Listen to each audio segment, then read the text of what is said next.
Ahora vamos a ver cómo se verifica la calidad de una imagen radiográfica. Esto es bastante interesante e importante para propósitos de esta capacitación, porque aquí es donde realmente inicia la función de alguien que se considera interpretador de imágenes radiográficas. O ahí es donde inicia la función de alguien que es supervisor de control de calidad, o coordinador de control de calidad, o alguien que va a auditar compañías, o un inspector de soldadura que va a lo mejor a calificar soldadores a través de radiografía. Porque actividades anteriores, pues, anteriores a esta etapa la realiza el técnico en radiografía. Pero una vez que ya se procesó esa imagen, que ya está revelada, ahora sí, podemos intervenir nosotros como interpretadores. Entonces vamos a ver qué hay que hacer primero, antes de pasar a la evaluación de la pieza que se está inspeccionando. Vamos a ver. Al hablar de calidad de imagen radiográfica nos referimos a varias características, a varias. Entonces, la calidad de una imagen está en función de esas 4 consideraciones. La primera es la densidad radiográfica, que es algo que ahorita vamos a aclarar, que es densidad radiográfica.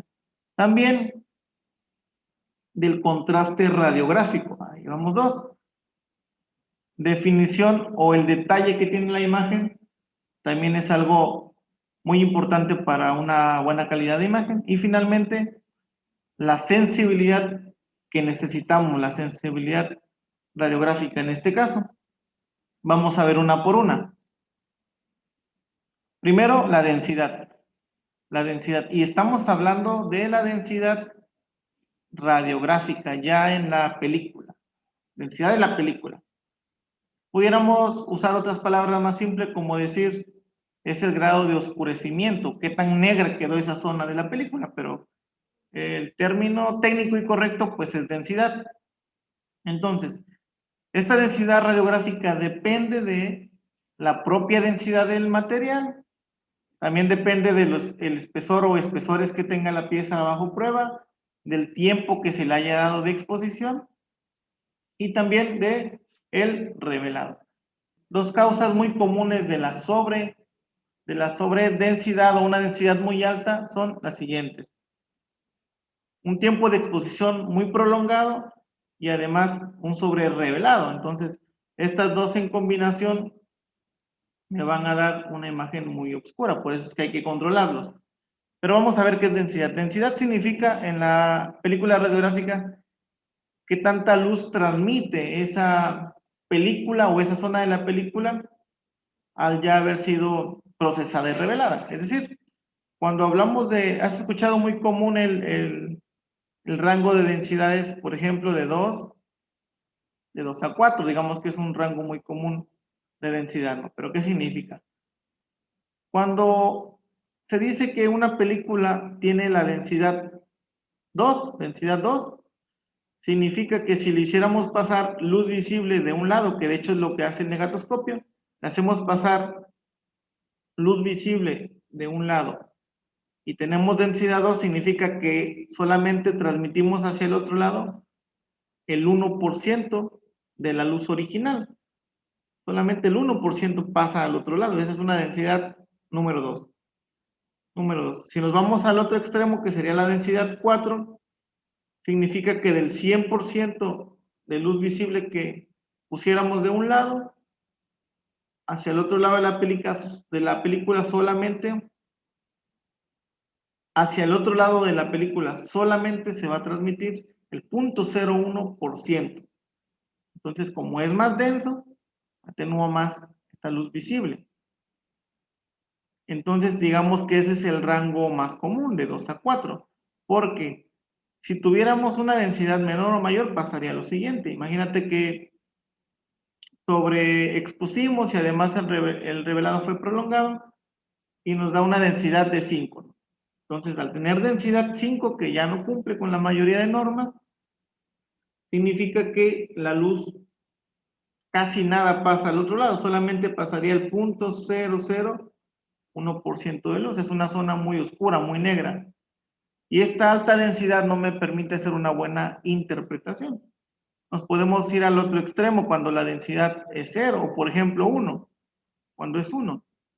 Entonces, al tener una densidad de 1 significa que es muy clara la imagen y tampoco me permite hacer una buena interpretación. Por eso la mayoría de códigos y normas me debe dar un rango de densidades, siendo la más común de 2 a 4 para rayos gamma. Eso es la densidad radiográfica. ¿Cómo la vamos a medir? Bueno, tenemos un instrumento llamado densitómetro, pero hay diferentes versiones. Hay una versión donde el densitómetro es independiente al negatoscopio y hay otra versión donde en el mismo negatoscopio trae ahora un instrumento para medir la densidad. Y también hay películas patrón o películas escalonadas que te dan imágenes ya con densidades estandarizadas. Entonces, por ejemplo, también acá abajo tenemos un patrón escalonado de densidades para comparar. Entonces, con esto vamos a verificar la densidad radiográfica. Después, ahora, ¿qué es el contraste radiográfico? Esto es la diferencia de densidades, que es lo anterior que acabamos de ver, la diferencia de densidades entre dos zonas o dos áreas adyacentes. Eso es el contraste. ¿Esto de qué puede depender? Puede ser de que tengamos diferentes espesores en el componente que estamos inspeccionando o del propio contraste que tenga la película o el rango de densidades, ¿no? Entonces vamos a comparar. Del lado izquierdo tengo imágenes producidas de ese bloque escalonado donde tenemos un alto contraste. ¿Por qué un alto contraste? Porque la diferencia de densidades que están cercanas una a la otra es grande la diferencia de densidades, por eso contrasta bastante bien. Nos vamos al lado derecho. Estos diferentes tonalidades o diferentes densidades que están una cercana a la otra ya no están marcadas, ya no está bien definida, por lo tanto, pues ahí el contraste es bajo. Y aquí, del lado izquierdo, el contraste es alto.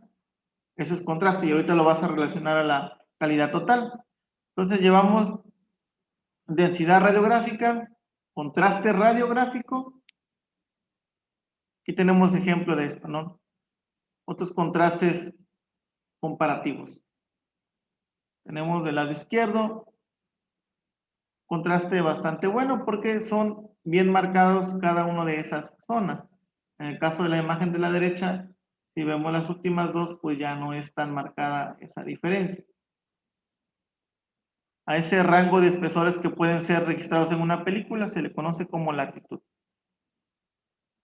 Ahora vamos con otro término más, que es la definición o el detalle de la imagen.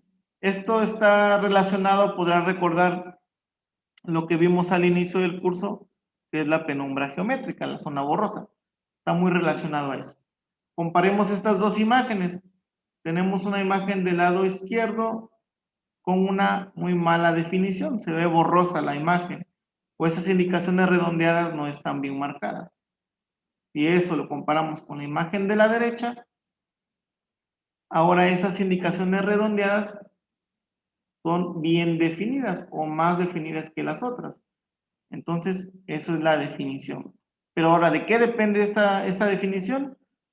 Depende, si recordando un poco lo de la penumbra geométrica, dependemos del tamaño de la fuente o del punto focal, dependemos de las propias distancias que estemos utilizando. Aquí entran en juego otras cosas como el tipo de pantallas intensificadoras, el tipo de película también, si es película lenta, si es película rápida, de la radiación que estemos usando o el tipo de energía que estemos utilizando y pues del arreglo que tengamos, del arreglo, la técnica de exposición, de eso dependemos para un buen detalle o una buena definición. Aquí tenemos esta comparación. Del lado izquierdo tenemos una imagen escalonada con una buena definición, una muy buena definición. ¿Qué es esto? Del lado derecho tenemos una definición muy tenue o una mala definición comparativamente. Ahora, una vez juntando estos dos términos, veamos cómo se vería. Tenemos aquí cuatro casos diferentes. Vamos a ponerles número. Tenemos el número 1, tenemos el caso 2, el caso 3 y el caso 4. Ahora, de estos cuatro, ¿cuál crees que sea el más ideal para poder interpretar bien una película radiográfica? Vamos a revisar. En el caso 1 tenemos un alto contraste y una buena definición. Entonces, el borde, por ejemplo, de un poro, de una falta de fusión, sería bien marcado, porque alto contraste y buena definición. Si nos vamos al caso 2, tenemos un bajo contraste, ¿sí? El contraste ya es menor, pero la definición sigue siendo buena, entonces posiblemente me pueda dar resultados porque hay una buena definición. Ahora nos vamos al caso 3. El contraste sí es alto, es buen contraste, compara la imagen de la izquierda, la zona clara con la zona oscura al otro extremo, es altamente contrastante, pero la definición es muy suave, es muy mala, muy tenue. Entonces aquí no alcanzo a ver bien el límite de la indicación. Y si nos vamos al peor de los casos, que sería el 4, el peor de los casos, tenemos un contraste muy bajo, muy pobre, y también la definición es muy mala. Por lo tanto, aquí yo no alcanzo a ver claramente qué hay ahí. Ni siquiera sé dónde termina y dónde empieza otro. Entonces, este es el peor de los casos, el número 4, y el mejor de los casos sería el número 1. Alto contraste y una buena definición. Podemos encontrarnos con todo esto al estar interpretando. Ahora, por último, los indicadores de calidad de imagen. ¿Sí? Los indicadores de calidad de imagen. Hay que recordar que en todos los métodos no destructivos debe haber una manera o un instrumento o un procedimiento para estar seguros de que se está haciendo bien este tipo de prueba. Entonces, comparando con otros métodos, en el caso de ultrasonido, pues tenemos bloques de referencia, algunas ranuras, algunos barrenos, para verificar que la calibración fue adecuada.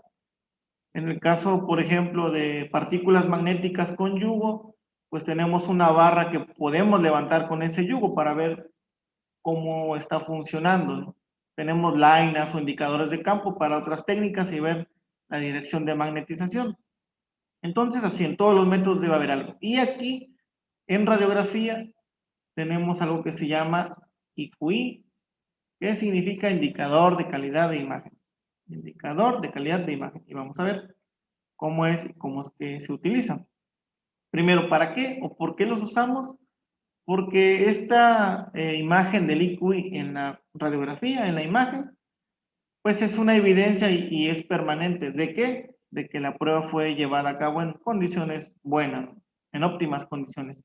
Y lo más importante que estamos obteniendo la sensibilidad deseada, la sensibilidad.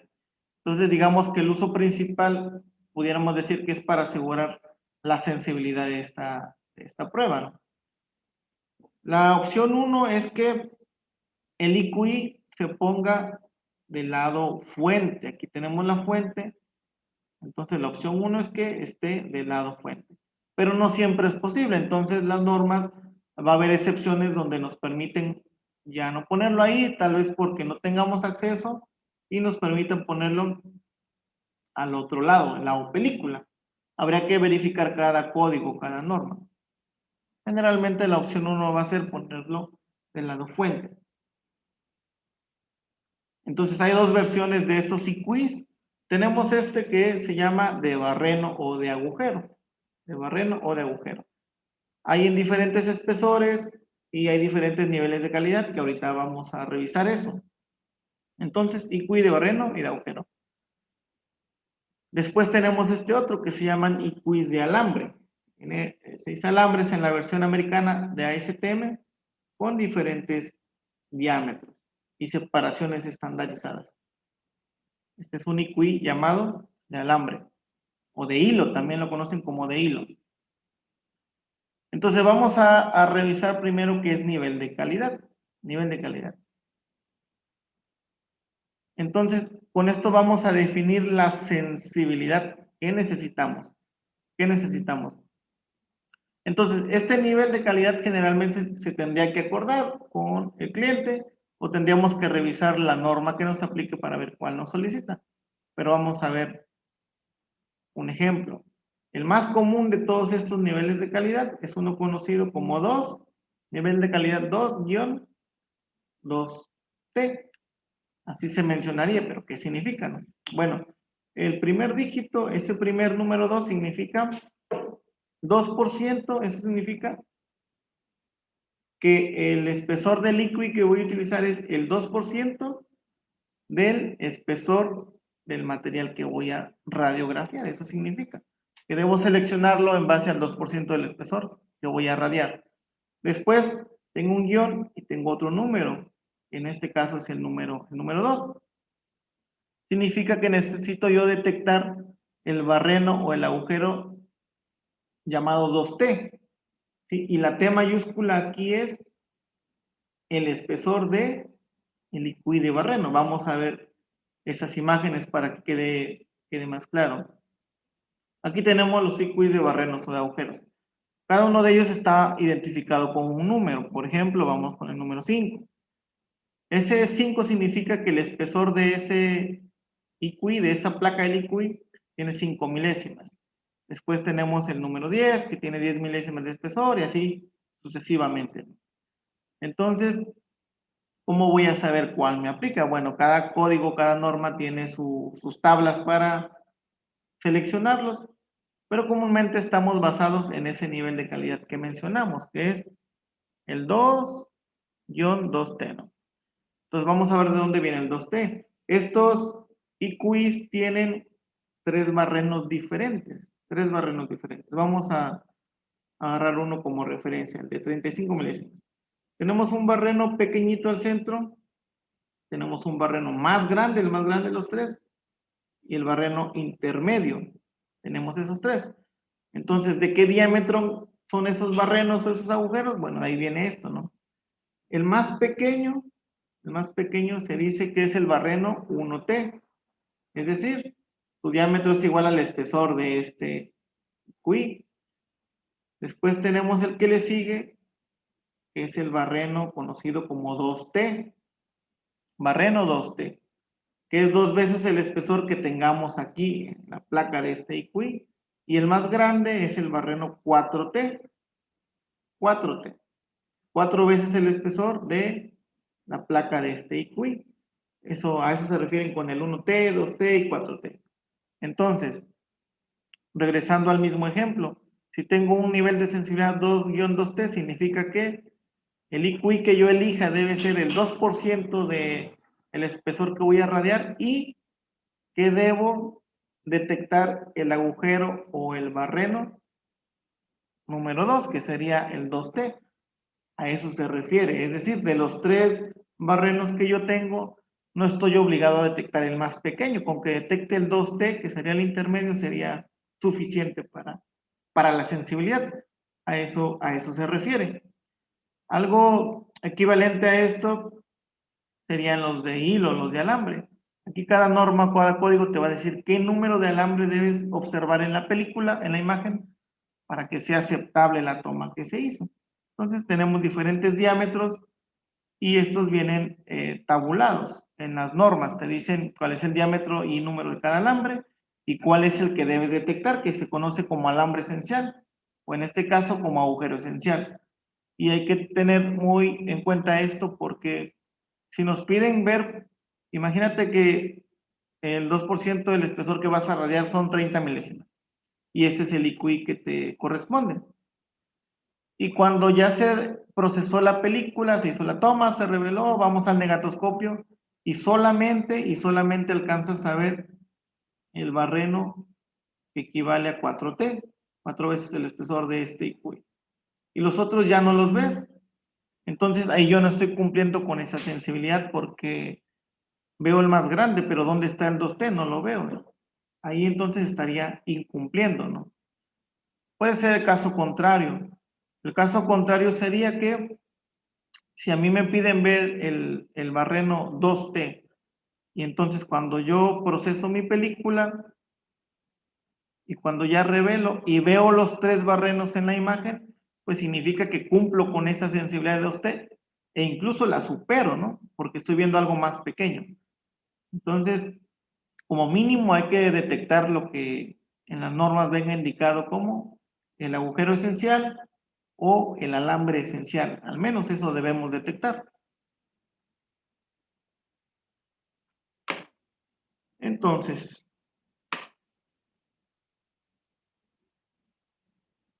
esta es una actividad, algo que se debe hacer previo a que pasemos a evaluar la soldadura o la fundición o la pieza que estemos inspeccionando. Si desde esta etapa nos damos cuenta de que no se cumple con alguno de estos aspectos, a lo mejor no vemos el IQI o el barreno esencial, no vemos el alambre esencial, o la densidad no cumple, pues desde ahí se debe de tomar otra vez esta película, no me sirve. Entonces, antes de pasar a la evaluación de la pieza, hay que evaluar esto, la placa, la película radiográfica. Puntos que vimos en este capítulo o en este módulo, para que autoestudies y repases, pues verificamos que es densidad radiográfica, contraste radiográfico, que es la definición, la sensibilidad, un ejemplo bien sencillo de los IQs de agujero de barreno, los IQs de alambre o de hilo, y el ejemplo más común del nivel de calidad 2-2T. Entonces, acuérdate, la T mayúscula en este 222T es el espesor de la placa del IQI, del espesor del IQI de barreno, de agujero. Entonces, aguas con eso. Vamos a evaluar qué aprendiste, puedes repasar las veces que sean necesarias antes de hacer el examen y continuamos para el siguiente.